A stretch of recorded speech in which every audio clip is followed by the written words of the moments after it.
Beverly Orck from Columbus, Georgia. Welcome to my kitchen.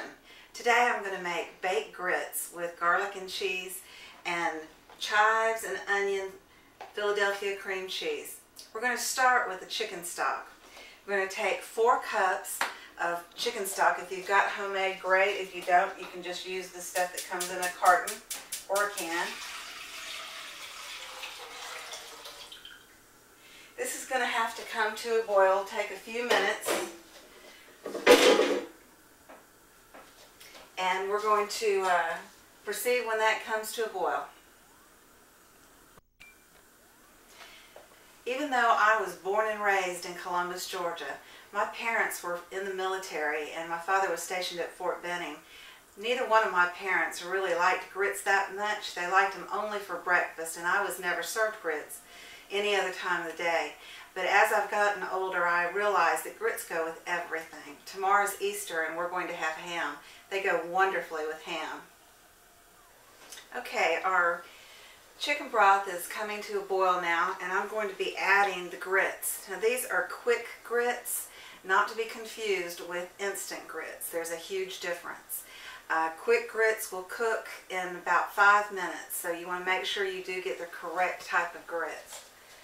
Okay, I'm going to go ahead and put these in. As soon as you put it in, you've got to start stirring.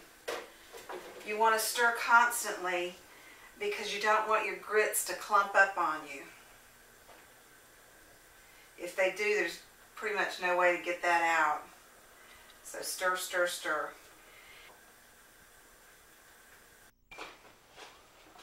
One thing you do want to be careful about while you're cooking your grits is that they will start spattering and puffing and spurting all over the place. You want to be very careful that you don't let yourself get touched by these grits because they will burn you, and it's a pretty severe burn.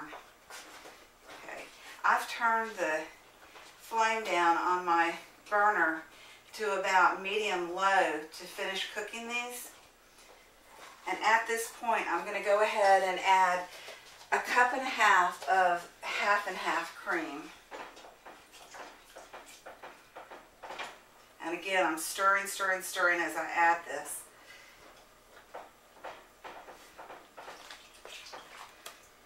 Okay, I've got to get this well incorporated, and then we're going to be adding some spices.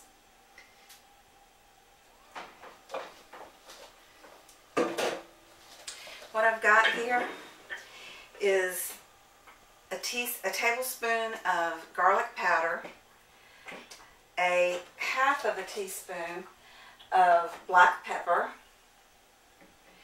a tablespoon of kosher salt. I've got a 1/4 of a teaspoon of dried mustard and a 1/8 of a teaspoon of cayenne pepper. I also have 2 eggs here. I've already broken one and beaten it up in there, and I will do the other one in just a second. I'm trying to stir this to make sure we don't get any lumps. I'm going to bring this over and add my spices. Doesn't matter what order, just make sure that they're well incorporated. That was my garlic powder, black pepper. Really important ingredient here is the salt.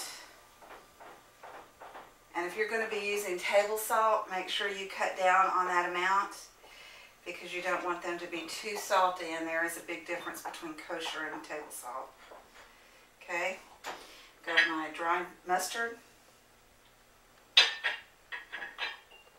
and cayenne pepper.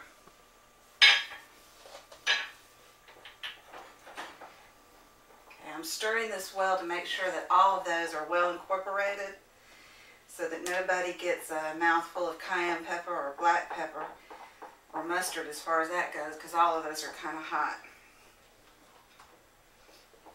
Okay, I'm going to temper my egg by adding a little bit of the grits to the bowl I have my egg in and mixing that up. And then I'm going to add that right to the mix. I'm going to do the same thing with the next egg. Stir, stir,